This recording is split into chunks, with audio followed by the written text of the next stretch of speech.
दोस्तों, इंडिया का वॉलमार्ट कहा जाने वाला डी मार्ट आज देश के 11 स्टेट्स और एनसीआर में अपने 327 स्टोर्स खोल चुका है। हालांकि यूपी, बिहार और नॉर्थ ईस्ट के राज्यों में इनकी मौजूदगी नहीं होने से वहां के लोग इस रिटेल चेन के बारे में ज्यादा कुछ नहीं जानते। लेकिन दोस्तों, डी मार्ट और उसके फाउंडर राधा किशन दमानी की स्टोरी जानकर आपको विश्वास हो जाएगा कि राइट प्लानिंग और कंटिन्यूअस एफर्ट से किसी भी बिजनेस को सक्सेसफुल बनाया जा सकता है। आज डी मार्ट जब अपना कोई नया स्टोर खोलता है तो आसपास के कई किलोमीटर एरिया में कोई इंसान किराना स्टोर खोलने की हिम्मत भी नहीं जुटा पाता, क्योंकि जिस रेट पर बाकी के किराना स्टोर्स माल खरीदते हैं उससे भी कम रेट पर डी मार्ट वो सामान अपने कस्टमर्स को सेल करता है। राधा किशन दमानी वो शख्सियत हैं जिन्हें इंडिया के वॉरेन बफेट कहे जाने वाले राकेश झुनझुनवाला भी अपना गुरु मानते थे। और एक समय था जब दमानी साहब मुकेश अंबानी के बाद इंडिया के सबसे धनी इंसान बन गए थे। लेकिन आज उनकी कंडीशन थोड़ी खराब चल रही है। आखिर एक रिटेल चेन के ओनर का स्टॉक मार्केट और राकेश झुनझुनवाला से क्या रिश्ता था? डी मार्ट की शुरुआत से लेकर आज तक की जर्नी कैसी रही? रिलायंस रिटेल और बिग बाजार जैसी बड़ी कंपनीज को बीट करके डी मार्ट ने रिटेल सेक्टर में अपनी मोनोपोली कैसे बना ली? इनका बिजनेस मॉडल आखिर कैसे काम करता है? इन सभी सवालों के जवाब हम इस वीडियो में जानने वाले हैं। राजस्थान के बीकानेर में पैदा हुए राधा किशन दमानी की परवरिश मुंबई के एक छोटे से रूम के अपार्टमेंट में हुई थी और उनके पिता शिव किशन जी दमानी उस समय एक स्टॉक मार्केट ब्रोकर हुआ करते थे। शुरुआती पढ़ाई मुंबई के एक स्कूल से करने के बाद जब वह बीकॉम के लिए यूनिवर्सिटी ऑफ मुंबई में एडमिशन लिए तो उनके दिमाग में अपना खुद का कोई बिजनेस शुरू करने का ख्याल आने लगा। आखिर वो थे तो एक मारवाड़ी ही। फिर एक साल बाद ही पढ़ाई छोड़कर बॉल बेयरिंग का एक छोटा सा बिजनेस शुरू कर दिए। लेकिन दुर्भाग्य से उसी दौरान उनके पिता की डेथ हो गई और उनके बिजनेस में पैसों की किल्लत आने लगी। मजबूरीवश अपना बिजनेस बंद करके उन्हें अपने पिता के स्टॉक ब्रोकिंग के बिजनेस में एक ब्रोकर के तौर पर घुसना पड़ा। दमानी जी को मार्केट के बारे में कोई अच्छी नॉलेज नहीं थी, लेकिन अगले कुछ सालों तक मार्केट को अच्छे से समझने के बाद उनका नाम भी टॉप ब्रोकर्स में शुमार किया जाने लगा। हालांकि कुछ साल इसी तरह से एक स्टॉक ब्रोकर की तरह काम करने के बाद उन्हें यह समझ आ गया कि कुछ बड़ा करने के लिए सिर्फ एक ब्रोकर ही नहीं, एक इन्वेस्टर भी बनना पड़ेगा। और यही सोचकर उन्होंने 32 साल की उम्र में स्टॉक मार्केट में पहली बार पैसा लगाया। शुरुआती नुकसान के बाद धीरे धीरे उनकी गिनती one of the best investors में की जाने लगी। दोस्तों, ये 80s का वो दौर था जब ब्लैक कोबरा के नाम से फेमस मनु मानेक का स्टॉक मार्केट पर राज चलता था। Manu Manek bear cartel team के मुखिया माने जाते थे और शॉर्ट सेलिंग करके तगड़ी कमाई करते थे, यानी कि शेयर का प्राइस गिराकर प्रॉफिट कमाते थे। बड़ी बड़ी कंपनीज भी मनु मानेक से उस समय खौफ खाया करती थी, क्योंकि उनके अंदर ये काबिलियत थी कि वह किसी भी कंपनी के शेयर को बहुत ही कम समय में आसमान से जमीन पर ला पटकते थे। राधा किशन दमानी मनु मानेक से बहुत ही ज्यादा प्रभावित थे और उनके शॉर्ट सेलिंग के तरीके को सीखने के लिए उनके साथ जुड़ गए। वहीं पर उनकी मुलाकात राकेश झुनझुनवाला से हुई, जो अक्सर उनसे सलाह लिया करते थे और उनको अपना गुरु मानते थे। शॉर्ट सेलिंग के जरिए उन्होंने मार्केट से काफी अच्छा पैसा कमाया, लेकिन उसके बाद मार्केट में हर्षद मेहता की एंट्री हुई, जो मार्केट को मैनिपुलेट करके किसी भी स्टॉक के प्राइस को बढ़ा देता था। इस तरह मनु मानेक के बेयर कार्टेल और हर्षद मेहता के बुल कार्टेल के बीच में एक वॉर सी छिड़ गई और इसी उठापटक के बीच राधा किशन दमानी को भी कुछ ऐसे फैसले लेने पड़े जिसकी वजह से उन्हें काफी नुकसान भी उठाना पड़ा। यहाँ तक कि एक समय वह बैंकरप्ट होने की कगार पर पहुँच गए और यही वो समय था जब स्टॉक मार्केट को छोड़कर उन्होंने अपना कोई बिजनेस शुरू करने के बारे में सोचा था। दोस्तों, दमानी जी को कंज्यूमर कंपनीज के प्रति एक लगाव सा था और इस बिजनेस के बारे में उन्हें थोड़ी बहुत जानकारी भी थी, इसलिए वह इससे मिलता जुलता ही कोई बिजनेस शुरू करना चाहते थे। और फिर साल 1999 में उन्होंने अपना बाजार नाम के एक डिपार्टमेंटल स्टोर की फ्रेंचाइजी ले ली, लेकिन उन्हें इसका बिजनेस मॉडल बिल्कुल पसंद नहीं आया, जिसके चलते उन्होंने कुछ और करने के बारे में सोचना शुरू किया। उन्हें अमेरिका की सबसे बड़ी सुपरमार्केट चेन वॉलमार्ट का कॉन्सेप्ट काफी अच्छा लगता था और वैसा ही कुछ भारत में भी शुरू करना चाहते थे। उन्होंने इसके ऊपर खूब रिसर्च की, कई देशों की बड़ी बड़ी सुपरमार्केट चेन्स को एक्सप्लोर किया और इस बिजनेस को समझने के लिए वह कई बार अमेरिका जाकर वॉलमार्ट के स्टोर्स भी विजिट किए। और साल 2002 में जब उन्हें लगा कि इस बिजनेस के बारे में वह अच्छी तरह से समझ चुके हैं, तब उन्होंने डी मार्ट कंपनी की शुरुआत की। उन्होंने नोटिस किया कि लोगों को डिस्काउंट वाली चीजें खूब पसंद आती हैं, लेकिन फ्यूचर रिटेल तो ऑलरेडी बिग बाजार के जरिए काफी आइटम्स पर अच्छे डिस्काउंट ऑफर कर रही थी। ऐसे में उनकी सुपरमार्केट में कोई भला क्यों आता? यहाँ राधा किशन दमानी ने ये प्लान किया कि वो बाकी सभी सुपरमार्केट से ज्यादा डिस्काउंट देंगे, लेकिन ऐसा करना बहुत ही ज्यादा चैलेंजिंग था।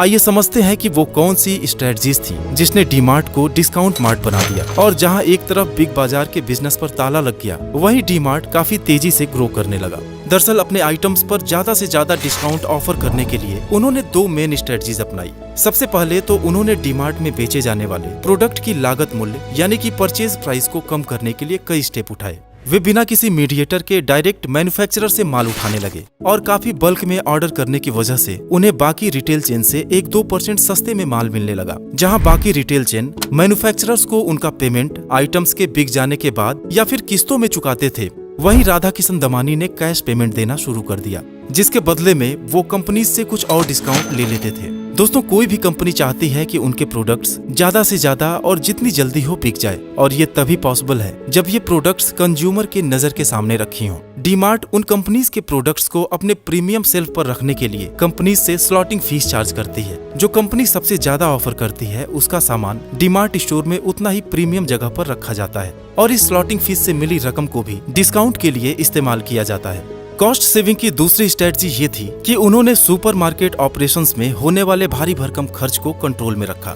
वो किराए का स्टोर लेने की बजाय जगह खरीद कर वहाँ अपना सुपरमार्केट बनाने लगे, जिससे हर महीने की रेंटल कॉस्ट बच गई और उनकी जेब में ज्यादा प्रॉफिट जाने लगा। आज की ही बात करें तो अब भी डीमार्ट के 80% स्टोर्स इनके खुद के हैं और इन्हें सिर्फ 20% स्टोर्स का ही रेंट देना पड़ता है।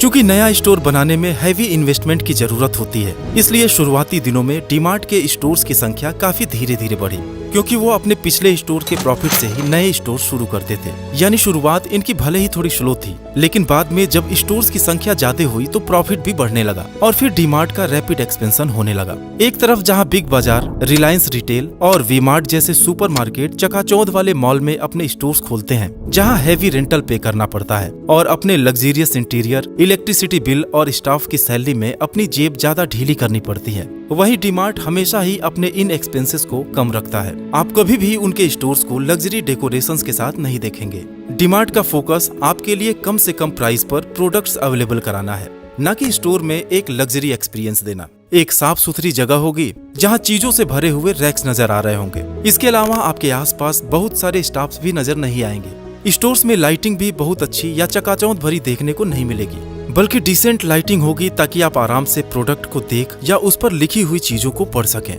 अब देखा जाए तो रिलायंस रिटेल, वी-मार्ट या इन जैसी दूसरी सुपरमार्केट चेन्स भी बल्क डिस्काउंट, कैश डिस्काउंट और स्लॉटिंग फीस से अपने कस्टमर्स को एक अच्छा डिस्काउंट देती हैं, लेकिन उन्हें जो प्रॉफिट होता है उसका एक बड़ा हिस्सा शॉप का रेंट और तमाम तरह के ऑपरेशनल एक्टिविटीज में खर्च हो जाते हैं, जिस वजह से वो डीमार्ट से कम्पीट नहीं कर पाते। और जब लोगों को मैक्सिमम रिटेल प्राइस से बहुत कम दाम पर चीजें मिलती हैं, तो वो उसे बल्क में खरीद लेते हैं, जिस वजह से डीमार्ट ह्यूज वॉल्यूम में सेल कर पाता है। अब एक तरफ तो ऑपरेशनल कॉस्ट काफी रिड्यूस हो गया, ऊपर से ज्यादा क्वांटिटी में प्रोडक्ट सेल हो रहे हैं, जो डीमार्ट के लिए अपने कॉम्पिटिटर से ऊपर रहने और उनसे ज्यादा प्रॉफिट कमाने का हमेशा ही एक मेजर रीजन रहा है। एक तरफ तो डीमार्ट अपने कंज्यूमर्स को सस्ते प्रोडक्ट्स देकर उनकी खूब सेविंग करा रहा है, दूसरी तरफ अपने इन्वेस्टर्स को भी मेनी फोल्ड रिटर्न दिया है। साल 2017 में डीमार्ट सिर्फ 300 रुपए के प्राइस पर अपना IPO लेकर आया था, जो 2021 आते आते 5000 रुपए के लेवल को भी क्रॉस कर गया, यानी कि सिर्फ 4 सालों में 17 गुना रिटर्न। लेकिन पिछले कुछ समय से मल्टी बैगर रिटर्न देने वाला ये स्टॉक अपने इन्वेस्टर्स की टेंशन को बढ़ाए हुए है, क्योंकि आज इसकी स्टॉक वैल्यू अपने हाई पॉइंट से 40% नीचे आ गिरा है।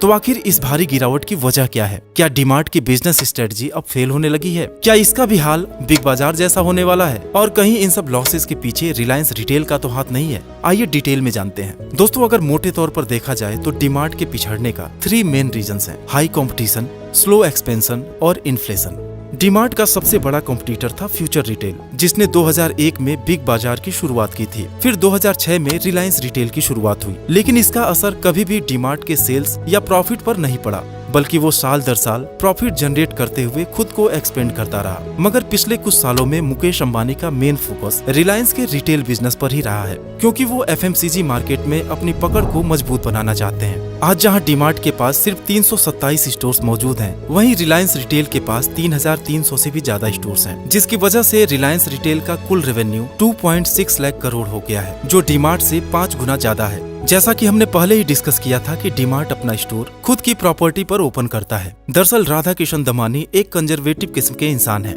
वह लोन लेकर या रेंट पर स्टोर ओपन करके अपना रैपिड एक्सपेंशन नहीं करना चाहते, बल्कि प्रॉपर प्लानिंग के साथ एक स्टीडी ग्रोथ की तरफ बढ़ने में विश्वास रखते हैं। इसलिए फंड की कमी और रियल एस्टेट के बढ़ते दाम की वजह से डीमार्ट का एक्सपेंशन स्लो हो गया है। लेकिन रिलायंस अपने स्टोर्स के नंबर बढ़ाने के लिए हर हथकंडे अपना रही है। उसने देखा कि फ्यूचर रिटेल के पास 200 से भी ज्यादा ऐसे स्टोर्स हैं जिसका उसने लंबे समय से किराया नहीं दिया है। ऐसे में रिलायंस ने लैंडलॉर्ड से बात करके इन स्टोर्स में रिलायंस रिटेल का बोर्ड लगा दिया और वहां अपना स्टोर रन करने लगा, जिससे कम पैसे और समय स्पेंड किए इसे 200 नए स्टोर्स मिल गए। इसके अलावा एक चीज और जो डीमार्ट को तगड़ा नुकसान पहुंचा रही है वो है ऑनलाइन ई कॉमर्स प्लेटफॉर्म्स। आज बिग बास्केट, जियो मार्ट, फ्लिपकार्ट सुपरमार्ट, ब्लिंकिट और अमेजॉन पेंट्री जैसे ऑनलाइन कंपटीटर्स के मार्केट में आ जाने से डीमार्ट के सेल्स पर काफी असर पड़ा है, जिसे देखते हुए डीमार्ट ने भी डीमार्ट रेडी नाम की ई कॉमर्स बिजनेस की शुरुआत की है, लेकिन अभी फिलहाल करोड़ों रुपए के नुकसान में है। डीमार्ट के डाउनफॉल का अगला जो मेन रीजन है वो है इन्फ्लेशन रेट, यानी कि महंगाई दर, जिसके लगातार हाई रहने से लोगों की परचेजिंग पावर कम हो गई है। लोगों को अपने डेली इसेंशियल प्रोडक्ट्स जैसे कि राइस, ऑयल, स्पाइसेस और वेजिटेबल्स खरीदने में ही ज्यादातर पैसे खर्च करने पड़ जाते हैं और जेब में नॉन इसेंशियल और लग्जरी आइटम्स के परचेज के लिए पैसे ही नहीं बचते, जिसमें डीमार्ट को अच्छा मार्जिन रिसीव होता है। इसकी वजह से डीमार्ट के प्रॉफिट पर बहुत ही बड़ा इम्पैक्ट पड़ा है। दोस्तों, उतार चढ़ाव हर बिजनेस का हिस्सा है। आज भले ही डीमार्ट अपने पुराने परफॉर्मेंस को दोहराने में चैलेंज फेस कर रहा है, लेकिन राधा किशन दमानी बिजनेस वर्ल्ड और स्टॉक मार्केट के ऐसे खिलाड़ी हैं जो जल्दी ही बाउंस बैक करेंगे। अगर डीमार्ट के बारे में आपकी भी कुछ राय हो तो कमेंट करके जरूर बताइएगा। बाकी हमारी आज की इस वीडियो में बस इतना ही। Thanks for watching.